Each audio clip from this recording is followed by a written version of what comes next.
ஆண்டவரும் இரட்சகருமான இயேசு கிறிஸ்துவின்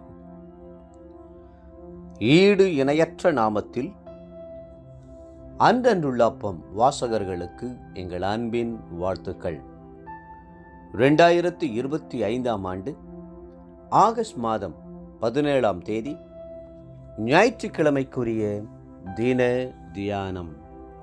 இன்றைய தலைப்பு ஜெபம் பண்ணுதலில். அப்போஸ்தலர் நடபடிகள் 2:42 சொல்லுகிறது, அவர்கள் அப்போஸ்தலருடைய உபதேசத்திலும் அந்யோன்யத்திலும் அப்பம் பிட்குதலிலும் ஜெபம் பண்ணுதலிலும் உறுதியாய் தரித்திருந்தார்கள். ஜெபம் பண்ணும்போது ஏனோ தானோ என்று ஜெபிக்காமல் உறுதியாக ஜெபிக்க கற்றுக்கொள்ளுங்கள். தரித்திருந்து ஜெபிக்க கற்றுக்கொள்ளுங்கள். எலியா நம்மை போல பாடுள்ள மனுஷனாய் இருந்த போதிலும் அவர் கருத்தாய் ஜெபிக்கிறவராய் இருந்தார். அந்த ஊக்கமான ஜெபமே உங்களுடைய தனிப்பட்ட வாழ்க்கையிலும் குடும்பத்திலும் பெரிய ஆசீர்வாதத்தை கொண்டு வரும். ஆதி திருச்சபையிலே பரிசுத்தாவி ஊற்றப்படுவதற்கு முன்பாக சீஷர்கள் ஊக்கமாய் ஜெபித்தார்கள். 120 பேர் ஒருமனப்பட்டு ஜெபத்திலும் வேண்டுதலிலும் தரித்திருந்தார்கள். அப்போஸ்தலர் நடபடிகள் 1ஆம் அதிகாரம் 14-15 வசனங்கள். தூக்கத்தை வெறுத்தார்கள், சாப்பாட்டை ஒதுக்கினார்கள், வீண் பேச்சை விட்டார்கள். அவர்களுடைய நோக்கமெல்லாம் உன்னத பலனை பெறுவதில் உறுதியாயிருந்தது. அப்படி ஜெபித்ததின் விளைவாகத்தான் பரிசுத்த ஆவியானவர் ஊற்றப்பட்டார். அந்த ஜெபம் சபையை 1000 மடங்கு பெருகச் செய்தது. பலத்த அற்புதங்களும் அடையாளங்களும் நடந்தது. ஜெபத்திலே உறுதியாய் தரித்திருந்த நேரம் வீணான நேரம் அல்ல, அது தேவ வல்லமையை கொண்டு வருகிற நேரம். சவுல் பவுலாக மாறும்போது 3 நாட்கள் உபவாசித்து உறுதியாய் ஜெபத்திலே தரித்திருந்தார். தேவ தரிசனம் அவருக்கு கிடைத்தது. சுகம் பெற்று அவரது கண்கள் திறந்தன. மட்டுமல்ல, அவருடைய வாழ்க்கை குறித்த தேவ சித்தத்தை தெரிந்து கொண்டார். பரிசுத்த ஆவியின் வல்லமை அவரை நிரப்பியது.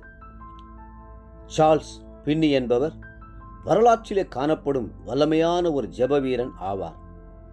அவர் ஒவ்வொரு நாளும் பெரும் பகுதியை ஜெபத்திலே செலவிட்டார்.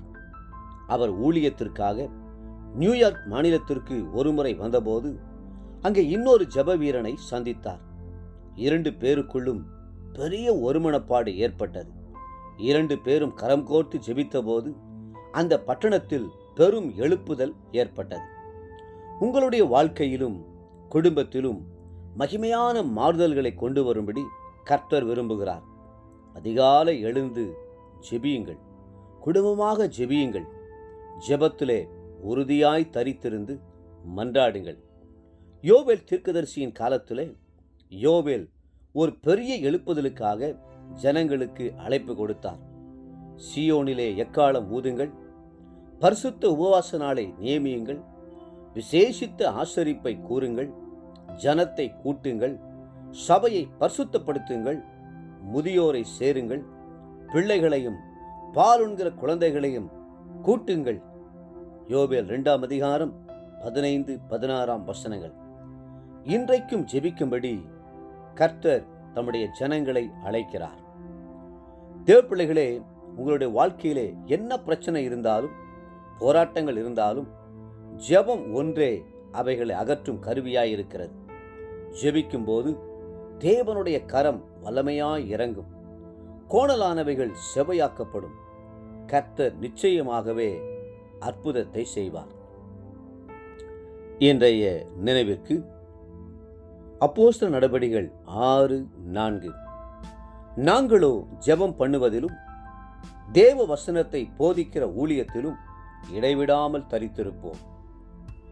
இன்றைய வேத வாசிப்பு காலை சங்கீதம் 97, 98 மற்றும் 99 சங்கீதங்கள். மாலை ரோமர் 16ஆம் அதிகாரம். அன்புக்குரிய அன்றனுள்ள வாசகர்களே, மீண்டும் உங்களை வாழ்த்துகிறோம். ஜெபத்திலே உறுதியாய் தரித்திருங்கள். கர்த்தர் தாமே உங்களை ஆசீர்வதித்து மென்மேலும் உயர்த்துவாராக. ஆமென்.